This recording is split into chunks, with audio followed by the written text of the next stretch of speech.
Court का judgement जिसमें same sex marriage को रिकॉग्नाइज नहीं किया गया है, हम उसका स्वागत करते हैं। और आज का जजमेंट ये प्रूव करता है कि भारत की सुप्रीम कोर्ट भी ये चाहती है कि हिंदुस्तान में जो हमारा सिस्टम पुराना चलाया हुआ है उसमें कोई भी वल्गरनेस नहीं आए, उसमें कोई चेंजेज नहीं आए और कानून को बदलने का अधिकार केवल भारत की पार्लियामेंट को है। पार्लियामेंट जो आम जनता की है, वहाँ इलेक्टेड आदमी ही जाते हैं और वही आवाज जो है वो जो है इम्प्लीमेंट होगी जो आम जनता मेजोरिटी से चाहती है। अगर किसी को अमेंडमेंट कराना है तो वो पार्लियामेंट में अपने एमपीज के थ्रू बिल रखाए और उसको पास कराए। सुप्रीम कोर्ट ऐसी चीज़ों को कोई रिकॉग्नाइज नहीं करेगी, कोई इस चीज़ को इजाज़त नहीं देगी जिससे समाज बढ़ता हो, वल्गरनेस आता हो। जो हमारा पुराना जो हमारी सभ्यता है उसको उन्होंने मेंटेन रखा है।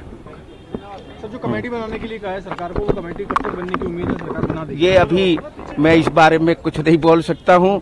ये सरकार कमेटी बनाने को 10 दिन में बना सकती है, 6 महीने में बना सकती है, कोई टाइम फ्रेम नहीं कहा गया है।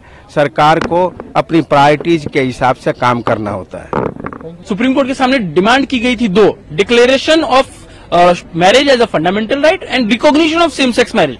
सुप्रीम कोर्ट ने दोनों ही को मना कर दिया है।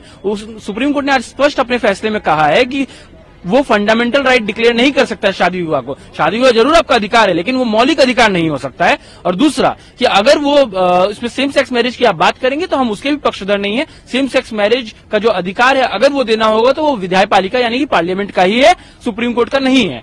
इनिशियली जब पिटिशंस फाइल हुए थे तो जो डिमांड हुआ था, क्योंकि मल्टीपल पिटिशंस थे, तो किसी ने कहा था कि हिंदू मैरिज एक्ट में हो, किसी ने कहा था स्पेशल मैरिज एक्ट में हो, किसी ने कहा था फॉरेन मैरिज एक्ट में हो।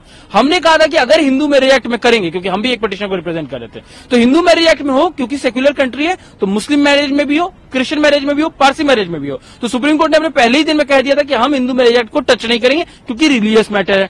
तो बचा बहुत स्पेसिफिक स्पेशल मैरिज एक्ट।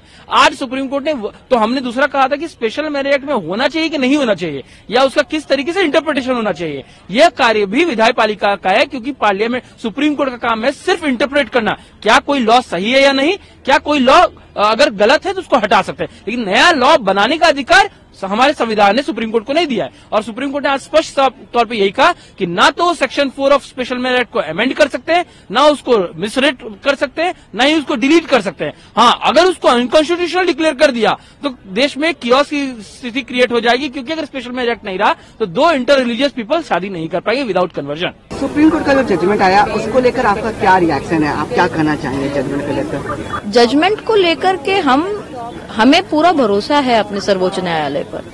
उन्होंने, जजेस ने कुछ सोचा है। इतने हमारे न्यायमूर्ति बहुत उत्तीर्ण है अपने क्षेत्र में, तो उसमें जरूरी है कि उन्होंने कुछ सोचकर ही ये सब कहा है। बाकी जब पूरी जजमेंट आ जाएगी तो हम उसे गौर से पढ़ेंगे, देखेंगे, अगर उसमें कोई रेमेडी होगी तो उसे फॉलो करेंगे। बाकी तो जजमेंट के ऊपर है कि कैसे वो पूरी आती है। अभी तो फाइनल जजमेंट आनी, प्रिंट होके बाकी है, वही देखेंगे। बाकी हमें सरकार से बहुत उम्मीद है। हमारी सरकार लोगों के लिए है और अगले साल इलेक्शन भी है, तो हमें सरकार